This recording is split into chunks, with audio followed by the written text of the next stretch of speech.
Dark படம் எப்படி இருக்கு? டார்க் வந்து நம்ம பாக்கியராஜ் கடைசி படம் சொன்னாங்க. அந்த படத்துக்கோசரம் போய் பார்க்கலாம். அவ்வளோதான். அதை தாண்டி வேற எதுவும் இல்லை. நிறையா ஹாரர் ஹாரர் எலமெண்ட்ஸ்லாம் சூப்பராகவே பண்ணியிருக்கலாம் அந்த படத்துக்கு. பட்டு ஃபஸ்ட்டு ஸ்டார்டிங் வந்து ஒரு மாதிரி நமக்கு பயப்படுற மாதிரி இருந்துச்சு. பட் ஆனால் போக போக போக ஏன்டா இந்த படத்தை பார்க்க வந்தோமோன்னு ஆகிப்போச்சு. ஏன்னா ஒரு 2 மணி நேரத்துக்குள்ளே தான் படமே. ஆனால் ரொம்ப அதிகமாக இருக்கிற மாதிரி இருக்குது. அதுக்கப்புறமேட்டு நம்ம பாக்கியராஜ் வந்து அவர்லாம் கேமியோ ரோல் தான் பண்ணிட்டு இருக்காரு. அப்புறமேட்டு ஹீரோ தான் ஃபுல்லாக இருப்பார் படம் ஃபுல்லாகவே. ஒரு அவர் வந்து வீடு தேடி அலைஞ்சிட்டு இருப்பார் ஒரு 3 மாதத்துக்கு மட்டும். அதுக்கு அதுக்கு அங்கே தான் வந்து நம்ம பாக்கியராஜை மீட் பண்ணி அங்கே மேல் வீட்டில் வந்து அவர் தங்குவார்.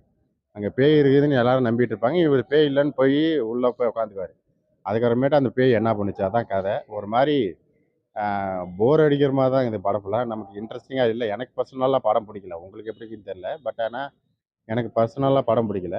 நான் அந்த ப்ரொமோஷன் பண்ணுறப்ப பாக்கியராஜ் இதோட கடைசி படம் அப்படின்னு சொன்னாங்க. அதுக்கோசரம் தான் வந்து பார்த்துட்டேன். அதை தாண்டி வேற எதுவும் இல்லை. கில்லி படத்தோட பாட்டு ஒன்று. அந்த அந்த அதே அதே 2 சாங்குமே 2 படத்துலையுமே வந்திருக்குது. நம்ம இப்போ கட்டா குஸ்திலேயே அதே சாங்கு தான். இந்த பேய் படத்துலேயும் அதே சாங்கு தான். ஒரு மாதிரி நம்ம தளபதி ரெஃபரன்ஸ் இல்லாமல் இப்போ எந்த படங்களும் வராது போல இருக்குது. அந்த அளவுக்கு தான் இருக்குது. அது வந்து நம்ம கேட்குறப்ப நல்லா இருக்குது. ஒரு 2, 3 இடத்துல வரும். அந்த சாங்கு கேட்குறப்ப நல்லா இருக்குது. அது பயப்படுத்துற மாதிரி பண்ணியிருக்காங்க. ஐ மீன் நம்ம ஹீரோவும் ஹீரோவோட அம்மாவும் அந்த டிவி ஒயர்லாம் பிடுங்கிட்டு வச்சாலும் அந்த பேய் வந்து அந்த டிவி பார்த்துட்டு இருக்கும். அந்த இடத்துல வந்து அது சாங்கை வந்து ரிப்பீட்டட் மோட்லாம் கேட்டுட்டு இருப்பாங்க. ஒரு மாதிரி அது அதனால தான் நிறைய இடத்துல வந்து சூப்பராக ஜம்ப்ஸ்கேர்லாம் பண்ணியிருக்கலாம். பட் ஆனால் இந்த படத்தில் அதெல்லாம் பண்ணல. ஒரு மாதிரி நமக்கு போர் அடிக்கிற மாதிரி தான் பண்ணிக்கிறேன். நமக்கு ஒரு சின்னதாக ஒரு ஷார்ட் ஃபிலிம் கண்டென்ட் வந்து இவ்வளோ பெருசு ஆக்கிறப்ப இவ்வளோ இந்த பிரச்சனை இருக்கும். பட் அது மாதிரி தான் எனக்கு பெருசாக தெரியுது. ஏன்னா புது டைரக்டரு.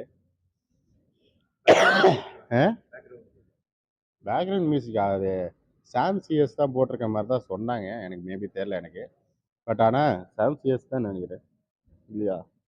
மியூசிக் மாலு ரமேஷ். ஆஹா.